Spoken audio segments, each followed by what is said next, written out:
Hey guys, welcome back to another video on my channel. Today I want to cover some ways to easily farm the new dried ghast, as 1.21.6 is now in pre-releases, meaning it will be released within the next month or so. So I want to cover the ways to obtain it and the best farms to build, so as soon as the update releases you can be prepared to start collecting these, so you can start using happy ghasts around your Minecraft world.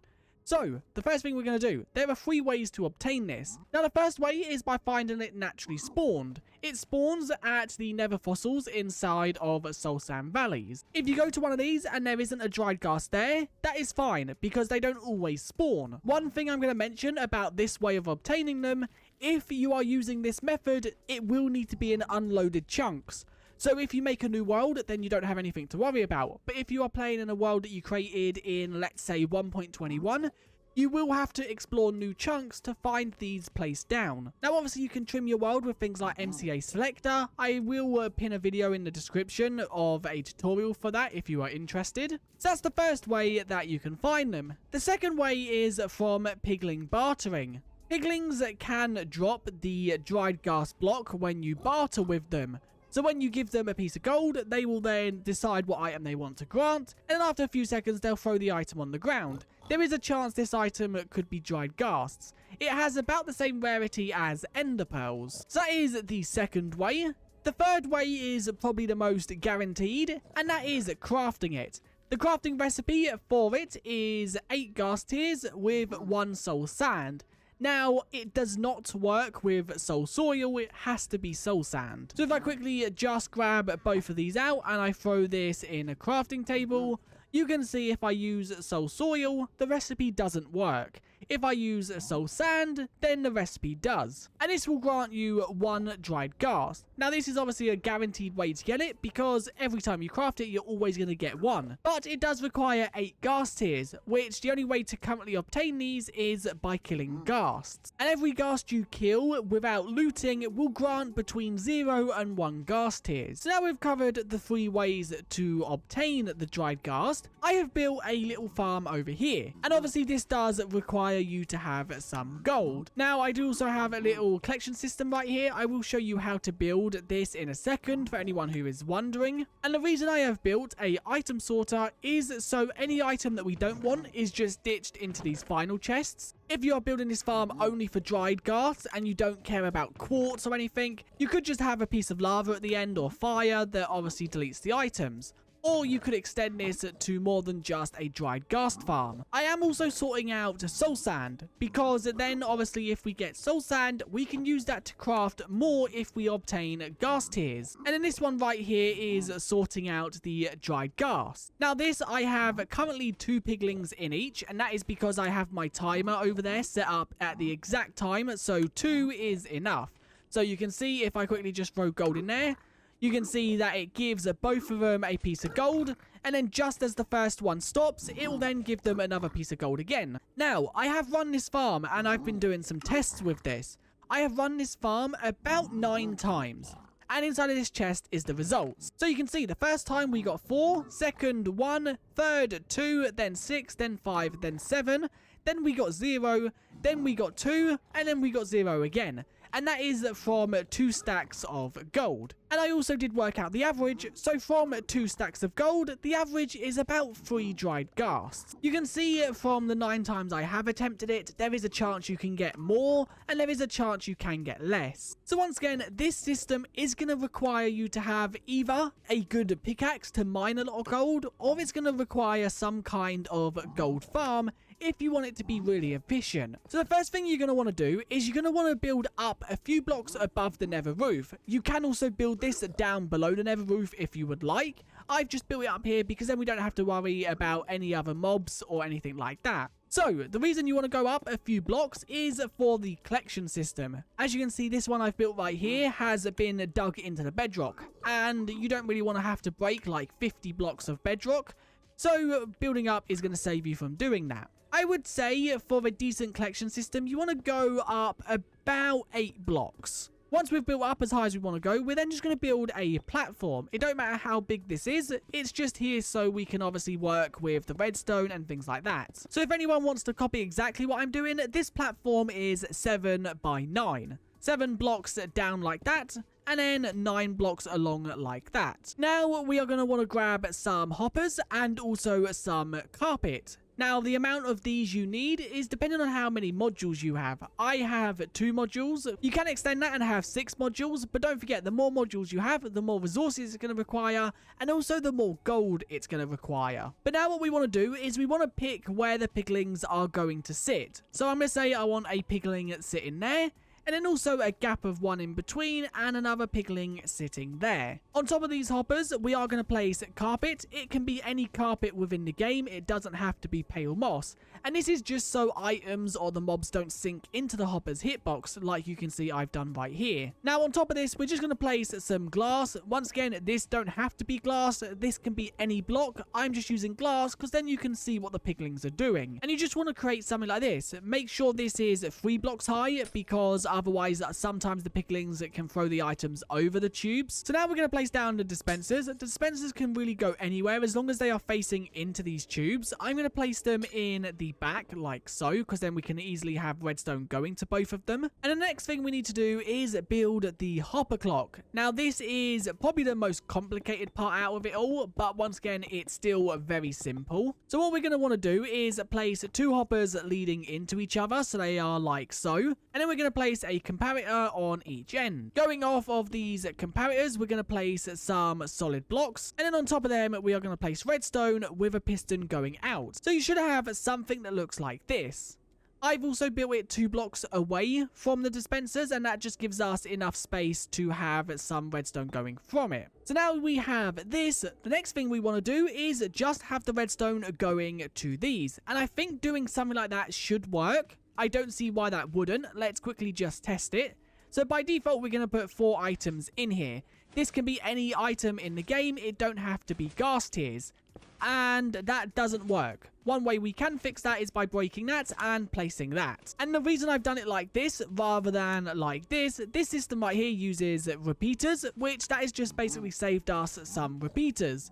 And it's also saved us some redstone because this one line is activating both of these. If you build more systems, you're going to have to then keep extending it so it covers all the systems you have. So now that this is done, the next thing you're going to need to do is get your piglings. But because I've built this on a nether roof, what I'm going to do is try to find a biome that piglings spawn in. I think piglings spawn in nether wastes. So I've just double checked, and they spawn in crimson forests and also nether wastes, although they are way more common in crimson forests. So what I'm going to do is build a little platform here that they can spawn on, because obviously mobs can't spawn on bedrock, and I'm going to go about 24 blocks away. So now I have some piglings. What I'm going to do is I'm going to try and get the piglings inside of a boat. I guess to save time here, we are just going to put them in 2 separate boats. Obviously, if you want to save resources, you could just put them in the same one, but this one didn't want to, so that's 2. And I'm now going to lead these both, because obviously now within Java, this can also be done in Bedrock. You can put leads on the boats to drag the mobs, which is going to save us a lot of time. Now, the next thing we're going to do is build a staircase going up to our platform, so we can obviously get the piglings up here.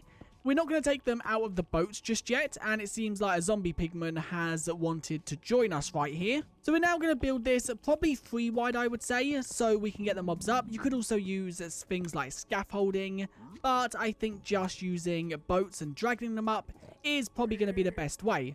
Although we're going to do these 1 by 1, just so they don't go under the blocks and suffocate. So now we've got this one pretty much up. We're just going to build up a few more blocks to get it up that little bit higher. There we go. It's now fully up.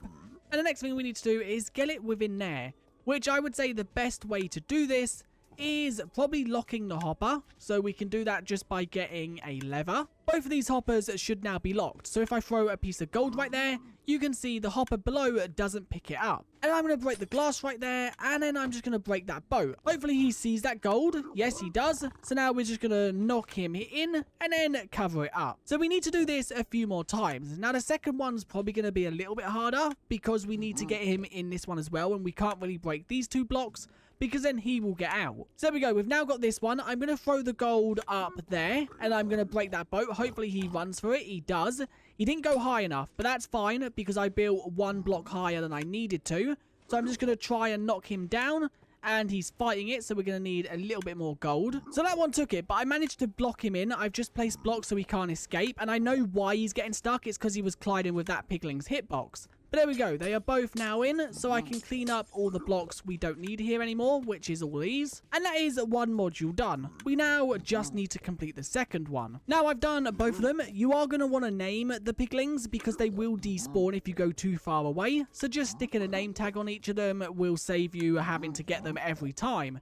One other thing I want to mention, you do not want baby piglings. These guys can't barter, so if you put these in the farm, they'll just eat up the gold and you won't get any items in return. I've now also removed this lever so the hoppers can activate, and that is the farm basically done. If we didn't care about a collection system, we could add gold into both of these. This is once again not required. I'm going to place 2 hoppers like that, and I'm also going to place another 2 like so. And then what I'm going to do is I'm going to place a chest boat. Now this chest boat is currently only on 1. I want it on both. So I'm going to open up hitboxes. This will be a bit harder to do on Bedrock Edition because you can't open hitboxes. But that is now covering both of them. And one way we can test if it's covering both is if I quickly just break that piece of redstone and I was to throw some gold into this. So let's quickly just throw a stack of gold. We will see that both of the dispensers will have exactly 32. And this just saves you having to go round every single time and put the exact amount in, which you can see it has 32 in there and also 32 in there. So it means that both the hoppers are being covered. So what we want to do from here is we want to see where these hoppers are. So they are facing that way. We're just going to break that block and add another hopper. And then the same with that one. And then we are just going to add the collection system right here. I've added one more hopper just so it goes one past this. So anything we build for the collection system don't collide with this. For this example, I'm only going to build one for the dried ghast. Unlike this one over here, I also built one for soul sand. I just noticed this needs to be one lower. So what we're going to do is move that one down. And this hopper right here needs to be facing into the comparator. So you can see like so. Then we're going to need 2 pieces of redstone. We're going to need to go down by a block and another piece of redstone. And then we're going to need to go underneath that with a repeater on 0 delay. And then we're going to need a solid block like that with a torch right there. So we're going to leave a block gap right there and place in a chest with a hopper going into it. And then we're going to do the same again. And this can once again be as many chests as you would like. I'm just going to add 4 for now because 4 seems like a decent amount. And then we just need to add finally a hopper going across there. That will now pick up any items that are sorted here. So let's just add the item filters. We're going to add gold like so. And then we're going to add the dried ghast there. I would recommend renaming the items you put here just so the filter can't break. Or use an item that piglings can't produce. And then I'm also going to add 31 items to this slot. Just because then it means that any dried ghast that goes in here will instantly go down into the system, rather than having to build up 41 before you get any in the chests. If you wanted to sort more than just the dried ghasts, you just need to duplicate this system right next to it as many times as you would like. I'm just going to add a load of chests for the items, so let's quickly just do that, and then we can do one more. And then we're just going to have the hoppers going in to the back of all of these. And then we just need to make sure it's all connected up like so. And there we go. That is now everything done. We have the collection system. We have all of this working. I can now add this piece of redstone back. And that will now start dispensing gold out to the piglings. They're now going to start bartering, dropping the items on the ground, and they're going to start being sorted in this system. So now we have this dried ghast. All we need to do is head back to the overworld and place it inside of water. Now, once it's placed in water, there is no way to speed up this process. This process takes 20 minutes no matter what. I'm also going to add a bonus farm in this, and that is for once the ghastling has hatched. So we just obviously want this to turn into a ghastling. We're going to build a snow farm, because obviously you can speed up the growth from a ghastling into happy ghast with snowballs. And I don't know if it's going to work here, because snow golems die in savannas, I'm pretty sure. So if I spawn that right there, yes, that one is taking damage. But technically, this isn't a savanna, I don't think. This is a river, so it should work fine here. And this snow golem farm is going to be the most simplest thing we will ever build. It is literally just some iron bars. We're going to use, what is that? 1, 2, 3, 4, 5, 6, 7, 8, 9, 10, 11, 12. We can also break these ones because they are not needed. If you do want a way to collect these items, you are going to need to use a hopper minecart because this needs to be a solid block here, so it can't be a hopper. But we're going to quickly just place a hopper there with a rail on top, then a hopper minecart. We're going to break the rail, and then we are just going to place down a chest. And this is the farm pretty much done. All you then need to do is just cover up the area so it's only the chest visible, and then grab yourself a shovel. Now, one thing I have done here, which you probably shouldn't do, is have a grass breaking block here. So let's quickly just kill this snow golem, break this block, and we're just going to set the block as obsidian. And the reason we're going to do obsidian is just because this is very hard to break with your hand or a shovel. And you understand why in a second. We're just going to build the snow golem back, and then we're going to go in survival mode. And how this farm works is you want to make sure you don't hit the snow golem's hitbox. You can now just stand here, and you can see I'm constantly breaking the snow layer the snow golem is placing, collecting a load of snowballs. And now having a happy ghast, that is also where I'm going to end this video. That is the easiest way to farm the dried ghasts as well as snowballs, so you can get yourself a happy ghast, and so you can have a load of them ready for this update. If you did enjoy this video, do like and subscribe, and I guess I'll see you guys in another one very soon. Bye!